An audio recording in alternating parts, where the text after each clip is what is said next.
এর পানি বিপদসীমার উপর দিয়ে প্রবাহিত হওয়ায় ধীর গতিতে নামছে সিলেটের ফেঞ্চুগঞ্জের বিভিন্ন এলাকার পানি। এই মুহূর্তে ফেঞ্চুগঞ্জে আছেন সহকর্মী ইকরামুল কবির। আমরা সরাসরি যাচ্ছি তার কাছে। আমি এই মুহূর্তে আছি সিলেটের ফেঞ্চুগঞ্জ উপজেলার নূরপুর এলাকায়। আমার পিছনে যে এলাকাটি দেখা যাচ্ছে, এখানে প্রায় ৩০-৪০ বাড়ি এই ধরনের জলাবদ্ধতার মধ্যে ডুবে আছে। এর কারণ হচ্ছে গিয়ে কুশিয়ারা নদীর পানি এই এখন থেকে আধা ঘন্টা আগে ৯৬ সেন্টিমিটার উপর দিয়ে প্রবাহিত হচ্ছে বিপদসীমার, এবং গতকালকে ঠিক এই ৬টার সময় ছিল ৯৭ সেন্টিমিটার উপর দিয়ে প্রবাহিত হচ্ছে।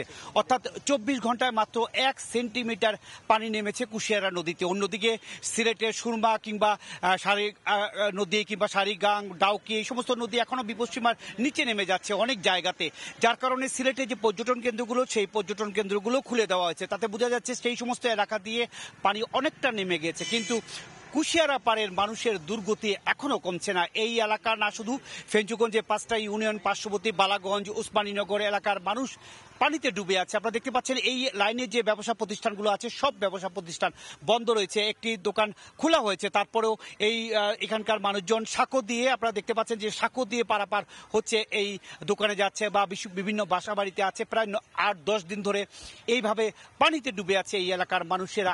শুধুমাত্র এই এলাকা নয়, এই ৫টি ইউনিয়ন, এই ফেঞ্চুগঞ্জ উপজেলার ৫টি ইউনিয়নবাসী প্রায় ২০,০০০ মানুষ এইভাবে জলবদ্ধতার মধ্যে ডুবে আছে আজ ১০-১২ দিন ধরে। আমরা কিছু সময় আগে দেখিয়েছিলাম ফেঞ্চুগঞ্জ বাজার, সেই বাজারে প্রায় ১ থেকে ১,৫০০ ব্যবসায়ী আছে। সেই ১ থেকে ১,৫০০ ব্যবসায়ীদের মধ্যে অনেক দুর্দিন যাচ্ছে। ঈদের পর তারা ভালো কোনো ব্যবসা করতে পারেনি, তারা দোকান খুলে বসে আছে, কিন্তু অতি প্রয়োজন ছাড়া ফেঞ্চুগঞ্জের মানুষ শহরে আসছে না কিংবা দোকানে আসছে না। প্রত্যেকটা বাড়িতে পানি উঠে গেছে।